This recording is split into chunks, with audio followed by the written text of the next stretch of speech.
And ladies and gentlemen, without further ado, we bring to you another segment of Words of Wisdom and Moments of Meditation with the one and only T-Boz. T-Boz, good morning. Major Tom to ground control.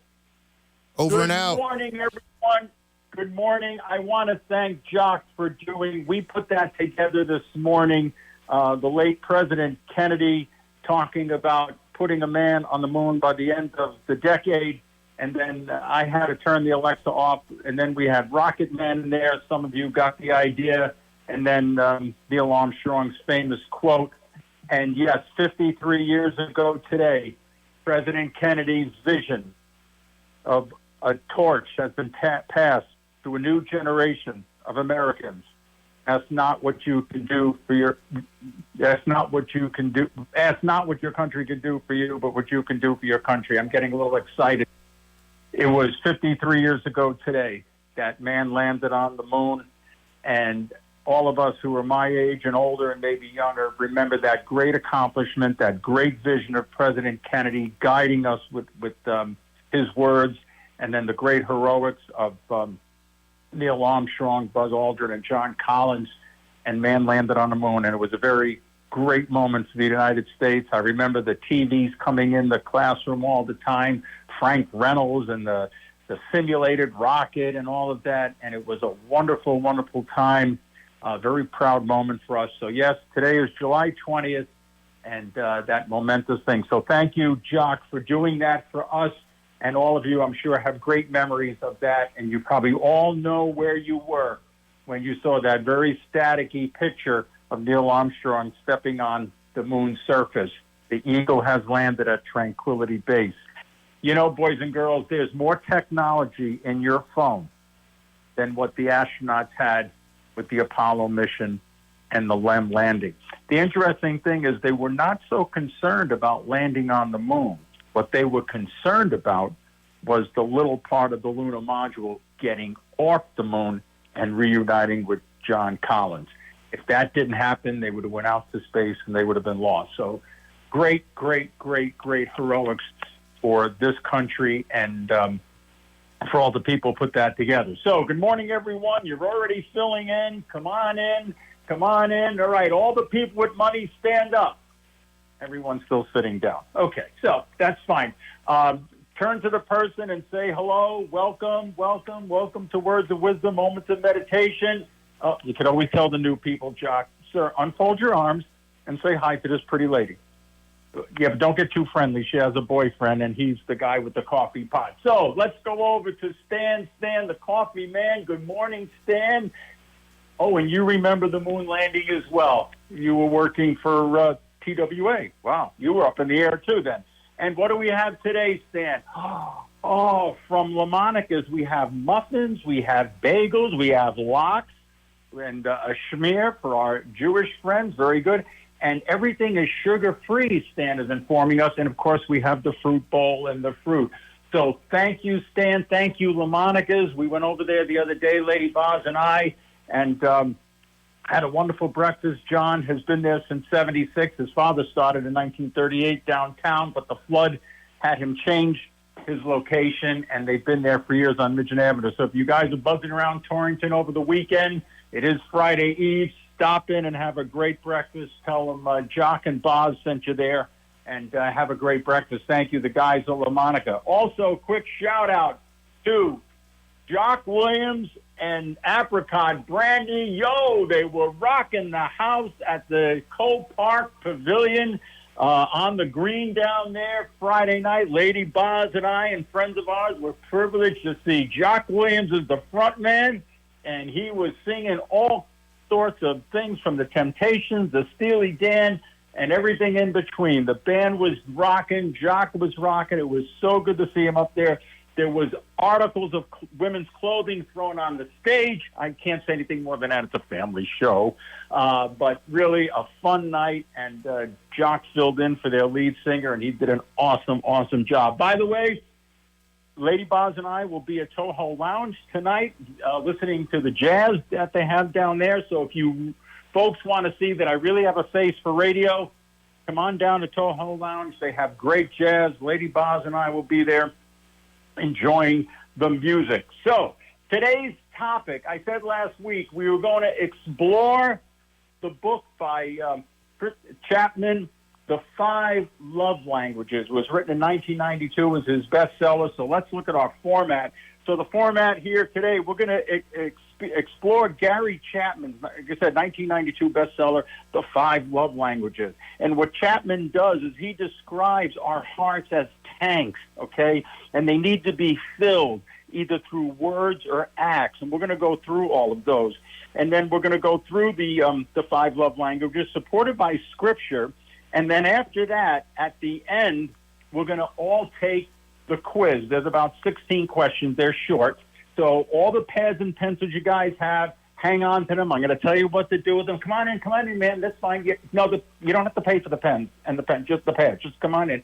And we're going to take the quiz at the end, and you'll see what your love language is. So what happens with love, right? We start out when we're young or new in the relationship, and we say things like, you know you're in love when you can't fall asleep because the reality is better than your dreams, right? Isn't that how it all starts? And then somewhere in the middle, it kind of goes a little mashugana, right? And so what Chapman is teaching us is that our language, what we speak to each other, is what changes because we change with the time, and then we respond differently. So we start out in this euphoric joy of better than a dream, and then we get in the middle of Meshuggah and like, who are we married to? Who are we going out with? Who are we with, right? Why doesn't she understand? Why doesn't he understand? We're going to talk about that in a minute. So that's what Chapman's going to help us with. Katharine Hepburn says that love has nothing to do with what you're going to get out of a relationship, but what you're willing to give, and that is everything. And Catherine's word is so important there, Katharine Hepburn, willing. You have a choice, boys and girls. We have a choice in these relationships. We could either sit with our arms folded and say, no, this is the way we're going to do it. It's always been done this way, blah, blah, blah, blah, blah. Or we can be open and willing. This show is about changing us. This show is not about running down the street and telling your brother-in-law he's not a good person. So what, like Katharine Hepburn says, what are you willing to give? And that's everything. So when you enter a relationship, not what you're going to get out of it, what are you going to give, okay? And by understanding, we can become better people, better lovers, better in a relationship. Proverbs chapter 4, verse 7 says, the beginning of wisdom is acquiring wisdom. With all you're acquiring, then you get understanding. Boom. That's just what we said. The problem in relationship, and this could be gay, straight, it doesn't matter. You're in a relationship, could even be with your children and that kind of thing. But in a relationship, we don't understand the other person. So what Proverbs is telling us is that the beginning of wisdom is acquire wisdom. In other words, learn, be open. Okay, like reading books like this, talking to people who might have a hold on what you're trying to do, and with all your wisdom, then you get understanding. The word understand means to get under and lift up. Isn't that what we're supposed to do in a relationship? So, as we get wisdom, we can then understand the people we're in a relationship. Genesis chapter 2, verse 24. I read this at Jim and Peggy's wedding. For this reason, a man, leaves his father and mother and clings to his wife. What a word that is. A lot of people feel, the Bible is sexist. It's all about men. Some of the biggest heroes in the Bible, Esther, Ruth, Mary Magdalene, Hannah, Sarah. These are giants in the Bible. They're all women, okay? So it says cling to his wife. Right? Isn't that something? Because we're supposed to be the stronger sex. We're the guy, right? We're the Rambo. But it says in Scripture, cling to his wife. It doesn't say put his arm around her and take a walk with her. It says cling to her. That's so important. And in a relationship, some of us are still clinging to our mother and father, our kids, and other things. We need to let those go and cling to her. All right? So we move down. None of us are born happy, but each of us has the ability to create happiness. Isn't that beautiful? We have the ability to create happiness within a relationship. How do we create that happiness? By understanding the language that our lover, our partner, responds to. Here's the 5 love languages. We're going to go quick through these, plenty of time, and then we're going to do a couple things. The quiz is coming. So here's the 5 love languages, then we're going to analyze them. First one, words of affirmation. The next one, quality time. The next one, receiving gifts. The next one, acts of service. The last one, physical touch. Oh, Jock just stood up. There he is. Easy, boy. Calm down there. Someone give him some orange juice. Okay. So those are the 5 love languages. All right, we'll go over them again. Words of wisdom, quality time, receiving gifts, acts of service, and physical touch. So we all respond in a relationship to one, or sometimes you could have 2 love languages. I'll tell you at the end what my love language is. Psychologists say that the number one thing they hear when they're counseling couples is this: we want to be appreciated. That's what most women say, right? All the women are nodding, right? Everything you do, right? You want to be appreciated, okay? The next thing they hear, the number one, it's all one part of one thing here. We want to be acknowledged for our efforts. That's what a lot of guys say. You know, I'm doing this, I'm doing that, I'm working in the yard, I'm painting house, I'm going to work, I'm doing 2 jobs. They want to be acknowledged for their efforts. But the key thing they say is we want to be seen. Boom. Are you invisible in your relationship? They say the worst place for a woman in the United States is in a marriage. The loneliest place. And they say most men live lives of quiet desperation. So do you feel like in your marriage or relationship or what, that you're unseen? That's an awful thing, to feel that you're in love with someone in a relationship and people say they want to be seen. Hebrews 3:13 says that we are to encourage, all right? And to encourage is to empower, to affirm, as God grants you the ability to do that. So why don't we, no, we have a minute. Okay. So we want to take words and actions and we want to encourage, we want to empower, we want to understand, lift up. Here's a words of affirmation for a man. Let's start with that one and then we'll go to the break. Here's what men respond to. I am proud of you. My life is richer, better with you in it. Men love that kind of stuff, all right? We're all different. We're not the same, all right? The media tries to say we're the same, but we're not. So words of affirmation for a man is, I'm proud of you, right? We're the Rambo, we're the hunter, we're the guy protector. We like to hear those words, okay? Why don't we go to the break, Jock? It's 11:30 on the nose, and then we'll keep going. And thank you so much, T-Boz. We appreciate it. And we want to thank the sponsor of the Feel Good Show, 5 Points Center for the Visual Arts, and 5 Points Art Center for allowing us to bring you the quality community radio programming that we're doing so at this time.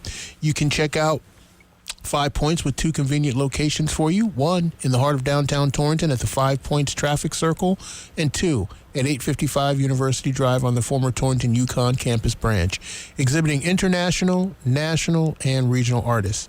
And we want to thank them for their support for Torrington Community Radio, WAPJ, and the Feel Good Show. And we'll turn the show back over to T-Boz for more words of wisdom and moments of meditation. Thank you, Jock. So we're analyzing the first one, number 1, words of affirmation. So to affirm something is to strengthen something, is to realize that something is true. And so words of affirmation, some of you aspire to words of affirmation. Here's words of affirmation that could be said to a woman. I can't imagine my life without you in it. Wow. How many women out there would say, God, I would love my guy to say that to me. Here's another word of affirmation. I love you. Boom. And a lot of guys I know, she knows I love her. She knows. Tell her. Tell her. Women love to hear that. I know she knows. They love to hear it. They love to see it written in a card. Let me tell you something, guys. I'm a widower. You're going to go to that headstone someday if she goes before you, and you're going to be banging your head on that rock, drenching it with your tears. And you know what you're going to be saying to that stone? I love you. I love you. I love you. Don't wait till then. Tell her now while she's sitting at the kitchen table. Tell her now when she wakes up in the morning. Tell her now when you come home from work. Easy thing to say. I love you. We move on to quality time. All right, this is the love language number 2. Quality time. Hebrews says to us, not neglecting to meet. Not neglecting to meet together. Such is the habit of some. So some people, they don't get together until it's a birthday or something. My friend Keith, remember last time about Father's Day, he talked about his father getting people together. But it says further in Hebrews, but gather with one another, be with one another as the days draw near. What is he talking about? Death. Contrary to popular belief, death is not a curable illness.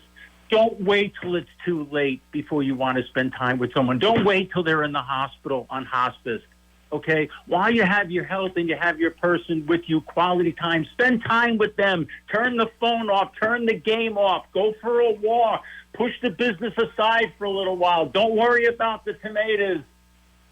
Spend time, quality time. That might be someone's love language.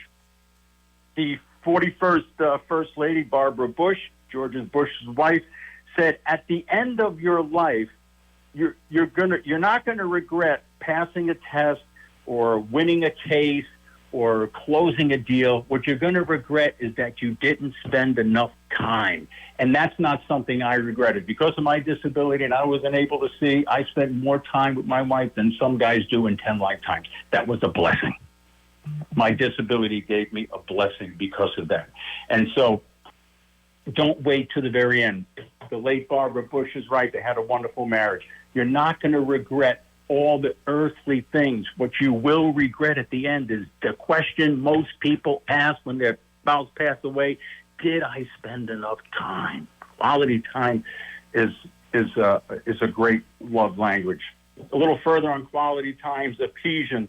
And this is where the women's movement, they always get their nose out of joint because they talk about, be submissive to your husband. What they don't do is they don't read down further to Ephesians 5, verse 25, and it says, husbands, love your wives as Christ loved his church.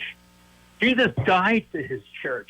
That's a high mark for us guys to fill. Love your wives as Christ loved his church. So that's what our scripture is telling us. So quality time, make the time. If you love your wife as much as you say you do, all right, then husbands, love your wives as Christ loved his church. That's a tall order. But that is a bigger order than the submissive to your husband. And that really has to do with the husband being a leader of the household. It does not have to do with the wife running around and doing things for him. Okay? And I'll go line by line in Scripture, but Scripture is not sexist. It's balanced. We look further down with gifts. Change happens when one person gives the gift of themselves to another. Boom. You are the greatest gift you can give to someone. Okay? Now, some people, in Chapman's book, maybe sometimes a little rose, maybe bringing them a cup of coffee or just sending them a card or something. But the gift of themselves, change happens. And a lot of you I know, well, my father didn't do it that way. Well, my mother never did that. Well, my grandmother. Guess what? Let it go. I got bad news for you. Everything your parents did isn't right. My father, and my parents had a great marriage. When my parents would have company back in Long Island, my mother used to make Chex Dip. Remember in the 60s, Chex Dip was big. And I could always hear my father saying, gee, Ann, it was a little burn, or gee, Ann, you should have had a couple of more things up. And my mother, in those days, she just said, okay, Steve. And my father, he didn't mean hurt by it, but he liked things nice, right? When I got married to my late wife in 1984, and even with Lady Boz, I don't care if they make a salad and there's mice coming out of it. You know what I say? Wow, cute mice. I said, when I got married and in this new relationship with Veronica, I said, I'm not going to do what my father did. Change happens when we give the gift of ourselves. Change. That's what most of us don't want to do, but change happens. I didn't want to adopt that part of my father's relationship with my mother. I left that on the shelf. So just because your mother did it, just because your father did it, doesn't mean it's right. So if there's things in your relationship, change that. The smallest gift given in love is priceless. Isn't that beautiful? It's priceless. So it could be a small thing. It could be, like I said, a little rose. It could be a little cup. It could be a handwritten note. Guys, let me tell you something. Don't worry about buying the big $5 card with the doilies. Women love handwritten cards, okay? And guys, women, for your guy, I mean, you pick up a little something at the store, something he's thinking about. It could be aftershave. Simple little thing, but it shows that you're thinking of that person, all right?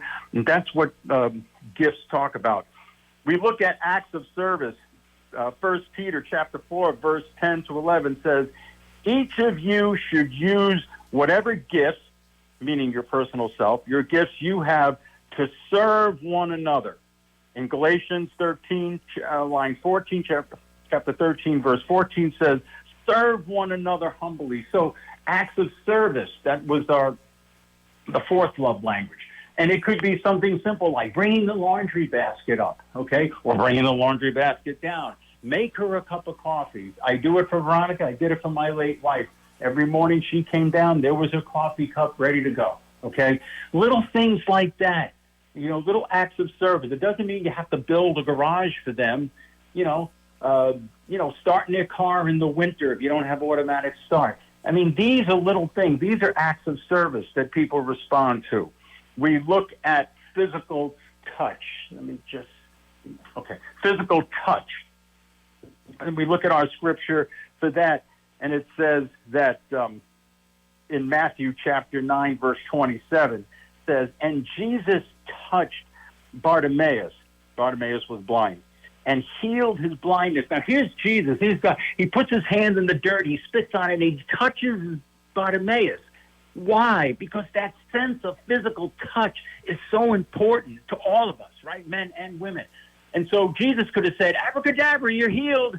But no, he touched him, and that healed him. But it was his faith. But he felt the need to put his hands on him. We look further into Luke over here, and it talks about the leper, right? And the leper comes in Luke chapter 5, verse 12 to 16. We're not going to do all of it. But he talks about how a leper came to him with leprosy and sores and oozing out. And in those days, lepers were in a colony, right? It was like COVID.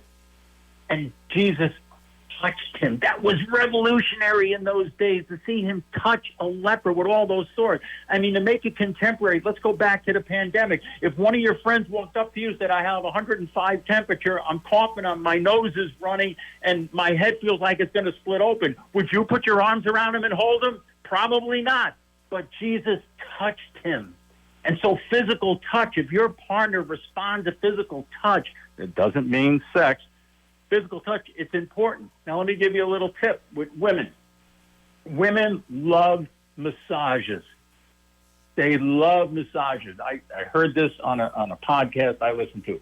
They love massages. Now, top 100 women surveyed, 100 women surveyed. Top 3 answers. Guess what number 1 is?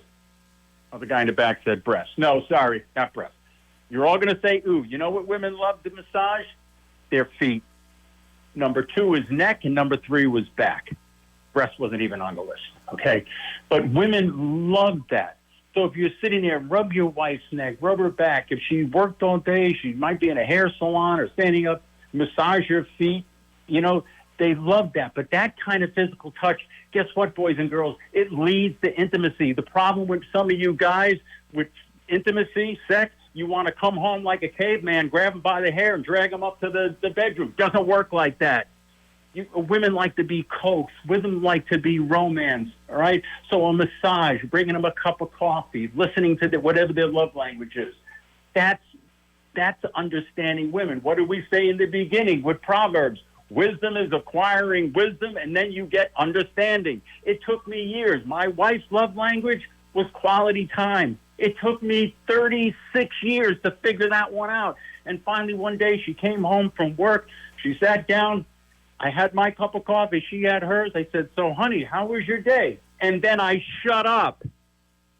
I didn't talk about my fishing expedition or what job I put in. I shut up. And she would go on for an hour all about her job. And I sat there one day and I said in my empty head, this is what makes her happy, talking about her time with me.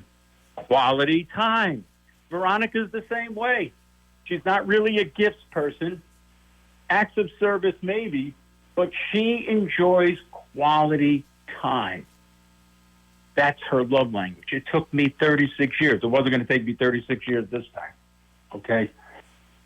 So, physical touch is important. Understanding their love language is important. All right, let's go to the quiz. I think we have time. Yeah, we could do this. All right, let's go to the quiz. So I didn't want to cut you short, but I do have a quick break at 10 of. Okay, so what do we got, 8 minutes? And the song. And the song. All right, let's go very quickly. All right, here we go. Here's the quiz. It's meaningful to me when my partner sends me texts or emails or blah, blah. So what I want you guys to do, basically, is write on a piece of paper words, where are we here? Words, time, gifts, and service, and touch. And then just put a little check next to one when we read these. Okay, so when my partner sends me a text or a little love note. 2, it means a lot to me when my partner helps me with tasks around the house. 3, it means a lot to me when my partner tells me they are proud of me. That would be words of affirmation, right? Number 4, it means a lot to me when my partner puts their arms around me. Number 5, it means a lot to me. It's meaningful when my partner holds my hand. It means a lot to me. So check what you think you respond to. It means a lot to me when I'm with my partner and we're just not doing anything, just being together. Number 7, when I get to spend leisure time alone with my partner, that means a lot to me. When my partner does something unexpected, puts gas in my car, does the laundry, does a little cooking, brings me a cup of coffee. Again, these are small little things. We look at number 9. It means a lot when my partner brings me a little gift. We talked about that. Number 10, it means a lot when we spend time together. And then it means a lot when my partner says, I love you, and when my partner does practical things to help me out around the house.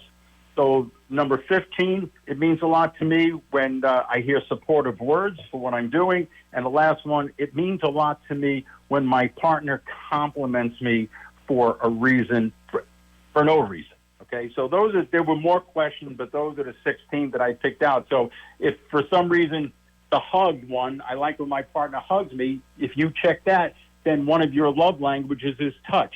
If the other one, let's say the love language is, I like when my partner does things around the house and helps me, then that's acts of service. If you want to say beautiful things to a woman from a guy, I feel like I fully could not see the world until I found you. There's a beautiful thing you can tell your spouse. And for men love to hear these kinds of things. I will never stop loving the way your mind works when you're figuring out things and solving problems. Men like to, that's their thing. So when you recognize that in a man, beautiful thing to say to him, and then to a woman telling him that she's the most important person in your life. The takeaway is this, and there's no person's name with this. Love is composed of one soul inhabiting 2 bodies. Okay? The problem with some of us is that we don't have just 2 bodies. We have the kids in there, the grandchildren, the dog, the cat, the parakeet, the bird, the frog, and one soul inhabiting 2 bodies. That is what love is composed of. So if you can get the 2 of you in one body and learn to speak each other's love language, find out what that person responds to. You know, you may say, I painted the bedroom, and she says, well, you didn't bring me flowers.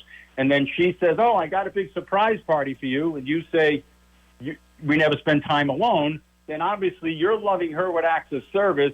She's loving you with gifts, but you're not speaking the same language. The thing is to find out what their love language is and to change, like we said, and to grow and to speak the language that they respond to create that happiness, euphoric feeling that we had at the beginning. How's that, Jock? Are we done in time so you could do the break and then do the song? We are right good. We are right there. And thank you so much for your cooperation on that. And as always, you're delivering the goods, man. Start calling you Domino's, bro. Yep. But we'll look forward to more of your words, wisdom, and moments of meditation each and every week right here on another episode of the Feel Good Show. Very good. Just for your scheduling, I will be here next week, but the first week of August, I will be away, so I won't be here, but I will be in next week. All right, everybody, listen to the announcement and then the song. Thank you all for listening. Speak the same language. It'll pay dividends. Friday Eve, enjoy the weekend. Thanks, T-Boz. Bye-bye.